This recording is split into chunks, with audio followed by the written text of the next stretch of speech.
10월이 얼마 남지 않았습니다. 항상 월봉이 끝나가는 마지막 주는 변동성이 심합니다. 단순 조정인지 아니면 다시 하락으로 가는 시작인지 모르겠나요? 하락의 원인은 이겁니다. 시작합니다. 네, 안녕하십니까 여러분, 반갑습니다. 코인드라이버 이진원입니다. 2023년도 10월 27일 오후 2시 38분 방송 시작하겠습니다. 비트가 단기적으로 하락이 나오고 알트코인들이 조금씩 빠지는 장이 나오고 있습니다. 어떻게 좀 불안하십니까? 하락에 대한 원인부터 좀 많이 알아보려고 합니다. 현재 보이시는 차트는요, 제가 직접 운영 중인 텔레그램 하단 댓글 통해서도 입장 가능하신 그 방에서 올려드린 차트고요. 현재 보시는 것처럼 채널 라인에서 비트코인이 회귀할지가 정말 중요한 요소가 될 거라고 말씀을 드렸습니다. 그래서 이처럼 말씀드린 것처럼 비트코인의 향후 방향성은 기껏 뚫어 올린 추세 라인을 돌파하고 다시 회귀하느냐 안 하느냐만 보면 간단한 예측이 가능하다고 했고요. 그 가격으로 이렇게 포인트 아예 결과를 말씀드렸죠. 4,370만 원의 지지, 이 여부가 중요하다고 말씀을 드렸습니다. 4,370만 원의 가격은요, 사실상 주봉상으로 이렇게 저와 같이 똑같이 차트를 그려보시면 예측할 수 있는 구간이 나옵니다. 현재 똑같이 추세를 저항이 맞았던 구간들을 이어보시면요, 지지를 받고 올라갔던 구간 외에도 이 구간 있죠, 이때를 장대 양봉으로 뚫어 올렸습니다. 결국 이번 주 안에 이걸 회귀를 하느냐 회귀를 하지 않느냐라고 보면 두 가지 갈림길이 나올 것이라 보는데요. 일단 현재는 월봉이 10월이 얼마 남지 않았죠. 약 5일 정도가 남은 상황입니다. D-Day 5일 기준으로 보면 일봉상으로 간단하게 조정을 줄 수 있는 국면이 나올 것 같고요. 조정을 준다고 하더라도 여기가 지지가 되는지 여부만 판단을 하시면 결국 그 기간이 멀지 않아 11월 안으로 결판이 나서요, 추가적인 상승이 나올지 방향이 나올 것 같습니다. 그래서 지금 단기적인 것들에 대한 영향력을 좀 받는 뉴스들이 좀 있더라고요. 그 부분들을 좀 가지고 와봤어요. 일단 오늘 기준이고요. 오늘 기준으로 일단은 영향을 받는 거는 29.8, 사실상 이 영상이 나가실 때쯤이면 아마 끝났을 때죠. 5시 기준으로 29.8억 달러 상당의 비트코인 옵션 만기가 있습니다. 맥스페인에서 제공하는 자료고요. 가장 많은 옵션 매수자가 프리미엄 있는 가격대인 가격 29,000달러에서 현재 이더리움에 대한 옵션 만기가 현재 예정되어 있고요. 사실 이거는 영상이 나간 후기 때문에 옵션 만기라는 하락이 영향을 미칠 수도 있지만, 그거 외에도 현재 단기 하락의 조정에 있어서 영향을 미치는 또 다른 포인트는 단기 홀더들의 수익 실현입니다. 한국 시간으로 10월 27일 오전 경으로 찍은 차트인데요. 매도 목적으로 보이는 3,000개의 BTC가요, 제미니 현물 거래소로 입금이 되었습니다. 입금된 BTC를 조사해 보니까 이 홀딩했던 기간들이 사실상 짧았습니다. 그 기간은 사실상 그렇게 길지 않았고요. 약 1개월에서 3개월, 많게는 6개월에서 12개월, 이 사이에 단기간에 비트코인을 산 회원들이 많았고, 이 부분들이 다시 매도를 거치면서 단기적인 수익 실현을 한 결과물인 데이터가 있더라고요. 결국 이분들은 짧은 단기 매매 홀더들이 나오는 지표고, 이런 현상들은요 매번 나옵니다. 6개월 미만의 단기 홀더들이 비트코인 최고 고점인 35,000달러 기준으로 수익 실현을 한번 했습니다. 이러한 움직임은 상승장에서 크게 상승한 이후에 사실 자주 발생하는 차트이기 때문에 그렇게 걱정을 안 하셔도 되고요. 아까 말씀드린 것처럼 그 추세선 라인을 벗어나지 않는 한 이러한 단기 수익 실현들이 나왔을 때는 횡보나 조정 기간을 거치고 다시 추가적인 상승으로 이어지는 경우들이 굉장히 많습니다. 결국 이러한 것들은 다시 상승으로 이어지기까지는 비트코인 현물 ETF에 대한 승인이 명확해지거나 아니면 그 기점은 10월 말이나 11월 초부터 어느 정도 ETF에 대한 결과물이 코앞으로 다가오기 때문에 다시 한번 상승을 할 가능성이 높고요. 이 밖에 하락 원인으로 FTX하고 알라메다 아시죠? 그 문제되었던 거래소에서 이번에 그 풀리게 되면서 계속적인 판매 현상이 나오는 현상을 자료를 가지고 와봤어요. 어제부터 본격적인 하락이 추가적으로 나왔는데, 이때 판매된 코인들이 대부분 알트코인들이었습니다. 그 대부분의 코인들이 FTX하고 알라메다에서 이체가 되면서 나왔는데, 이때 링크코인, 알고랜드, 유니 이런 것들이 대부분 됐고요. 최근 이거에 영향을 받는 게 바로 솔라나라고 하시는 분들이 있어요. 근데 솔라나도 스테이킹을 했어서 그런지 다른 코인을 홀딩할 거라고 생각을 했는데 계속적인 매도가 나오고 있는 상황입니다. 라콘 체인에 따르면 FTX 알라메다 주소는 5,900만 달러 이상의 암호화폐를 전송을 한 상황이 나와 있고, 이 코인들의 목록을 잘 보시면 솔라나, 이더리움, 링크 이와 같이 코인들의 리스트를 지금 제가 같이 올려드릴 테니까요. 최근 자산을 보유한 8개의 FTX 알라메다 지갑을 분석한 결과 이와 같은 데이터가 나왔고요. 이것들의 금액만 봤을 때 6억 1,900만 달러. 결국 FTX하고 알라메다에서 토큰을 판매하는 게 또다시 하락으로 영향을 미쳤을 수도 있습니다. 이번 상승장 관련해서 아서 헤이즈가 정말 재밌는 의견을 냈는데요. 우리는 모두가 반감기 ETF라고 주장을 했잖아요. 근데 유일하게 아서 헤이즈가 이런 의견을 냈어요. 이번 상승은 ETF 때문이 아닌 이스라엘과 팔레스타인과 같은 전쟁 비용, 러시아와 우크라이나와 같은 전쟁 비용에 대한 증가 우려 때문에 국채에서 BTC로 자금이 이동하고 있다. 그렇기 때문에 비트코인의 상승의 요인은 ETF가 아닌 전쟁 비용 증가라는 얘기를 했습니다. 이 아서헤이즈는요, 비트맥스 거래소의 공동 설립자이기도 하고요. 암호화폐 시장 랠리를 어느 정도 예측하는 사람이기도 합니다. 그러면 전쟁이 종식되면 끝날 거라고 생각하실 수 있잖아요. 근데 반대로 아서헤이즈는요, 이런 멘트에 자극적인 말을 했지만 또 반대로 생각을 한 건 우크라이나 예산에 더해 미국의 군사 예산은 폭발적으로 앞으로 더 증가할 것이라고 생각을 하고, 이는 결국 국채의 약화와 전쟁이 낭비할 수 있는 장부의 양은 더 높아지기 때문에 결국 비트코인은 상승을 할 것이라는 우리 같은 코인러들한테는 더 좋은 긍정적인 영향의 말을 뒷붙였습니다. 너무 제가 부정적인 얘기를 했다고 생각하실 수 있는데요. 지금부터는 요번에 났던 하락에 영향을 미쳤던 것들을 요약해서 말씀을 드렸다고 하면 조금 시장의 긍정적인 얘기들을 조금 이어서 가볼게요. 일단 첫 번째가 정말 재밌는 얘기인데요. 이거예요. 특정 단어에 대한 검색량을 0에서 100으로 수치한 구글 트렌드이거든요. 이 구글 트렌드에 따르면요, 최근 한 주간 영국 내에서 비트코인 매수 검색량은 826% 급증했다고 합니다. 제가 2017년도의 차트가 지금 다시 한번 반복되는 것 같다라고 말씀을 드렸는데요. 그때는요, 옆집 삼촌, 옆집 이모, 옆집 아줌마 아저씨도요, 코인 시장의 미래가 정말 밝다고 생각하면서 누구나 샀습니다. 아마 저희 집 옆집 강아지도 샀을 겁니다. 그런 시장에 있어서 가장 보편화된 패턴들이 뭐였냐면 바로 관심지수였습니다. 그리고 검색량이었고요. 그 관심지수가 영국 내에서 정말 많이 놀라왔다는 거고요. 우연찮게도요, 제가 어제 지인을 만났어요. 근데 지인이 저한테 이런 얘기를 했습니다. 아니, 들어보니까 제가 이제 업계 종사자인 걸 알고 비트코인 지금 ETF 승인한다고 이거 무조건 오르는 거 아니냐고 저한테 말을 하더라고요. 저는 이 대화를 통해서 두 가지를 유추했는데요. 첫 번째가 정말 비트코인이 대중화가 된 건 맞구나. 그리고 두 번째, 비트코인 ETF에 대해서 살까 말까 지금 고민을 하고 있는 그 지인분의 얘기를 영상 보고 있을 수도 있는데요. 그 얘기를 들어봤을 때 지금 아직도 저점인 것 같다, 이런 생각이 들었어요.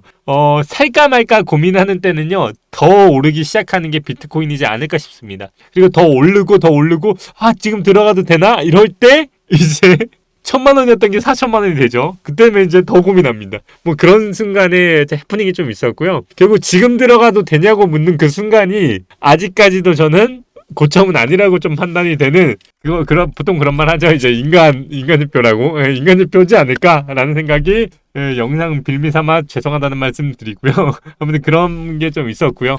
결국 이러한 지표들 많이 놀라가면서요, 영국뿐만 아니라 전 세계에서 비트코인의 매입에 대한 관심도가 트렌드상 나왔습니다. 저는 데이터를 항상 중시하기 때문에 미국에서는 지금 비트코인을 매수해야 하는지에 대한 검색량이 250%, 영국도 증가했다 했죠. 피델리티에서는 비트코인을 살 수 있나 등의 구체적인 질문 역시 검색량이 3,100% 이상 증가했습니다. 엄청나게 계속 증가하고 있죠. 그래서 전 세계적으로 통틀어서 봤을 때요, 비트코인 매수 적기를 확인하는 검색량이 110%, 블랙록 비트코인 ETF에 대한 검색량이 250% 증가했다고 합니다. 미국 최초의 현물 비트코인 출시 가능성과 신규 기관 자금 유입에 대한 기대감이 확산이 하면서 지난주 비트코인은 16.94%가 상승을 했고요. 2022년 5월 이후 처음으로 35,000달러를 돌파했습니다. 블룸버그 ETF 애널리스트 에릭 발추나스와 제임스 세이파트는요, 올해가 지금 얼마 안 남았잖아요. 내년 1월 10일까지 비트코인은 ETF 승인 확률을 90%로 보고 있다고 할 정도로 블랙록의 ETF는 거의 기정사실화가 되어 있습니다. 저도 이런 질문을 던질 수 있을 것 같아요. 차트에서 보시는 것처럼요, 역사적으로 빨간색이 하락장이라고 생각을 하고요, 초록색이 상승장의 기간을 나타낸 표인데요. 이 표를 보시면 한눈에 볼 수 있는 게 뭔지 아세요? 바로 초록색 그래프가 압도적으로 범위 내에서 많은 영역을 차지하고 있다는 것입니다. 이 얘기는 뭐냐면 상승으로 추세를 돌린 기간 동안은요, 상승장의 기간이 더 길었고요, 하락장의 기간이 더 짧았다는 것입니다. 그러면 현재 구간이 정말 상승장이라고 한다면 앞으로 상승장의 기간이 영역적으로 봤을 때 좀 더 길었다는 걸 볼 수 있고요. 상승장은 길고 하락장은 짧으며 우상향을 지속해오는 게 현재 과거 2012년도부터 지금까지의 비트코인이라는 걸 볼 수 있는 차트인 것 같습니다. 결국 과거의 크립토의 시장은 상승장과 하락장의 기간을 나타냈을 때 상승장이 좀 더 우위에 있고요. 이 와중에도 우리들은 고래들의 움직임을 예의주시해야 할 필요가 있습니다. 현재 고래의 지갑 주소를 추적한 그래프들을 잘 보시면요, 일단 어제부터 고래들이 매도를 하면서 하락의 주된 원인을 가졌습니다. 보라색이 보라색 고래라고 생각을 하시면 되는데요, 이 보라가 어제부터 쭉쭉 팔기 시작했습니다. 그리고 오늘자를 다시 보시면요, 보라색 고래가 많이 내려왔죠. 그래서 가장 큰 고래가 현재 매도를 전환을 한 시점이라 보시면 되고요. 그러면서 전체적으로 단기 하락장이 나오고 있는 국면이라고 보시면 될 것 같습니다. 현재 차트의 매수벽은 BTC 선물 기준으로 28.3K에 있던 매수벽이요, 좀 더 올라왔습니다. 그래서 현재 29.8K와 30.8K, 31.8K에 나눠서 이동을 했고요.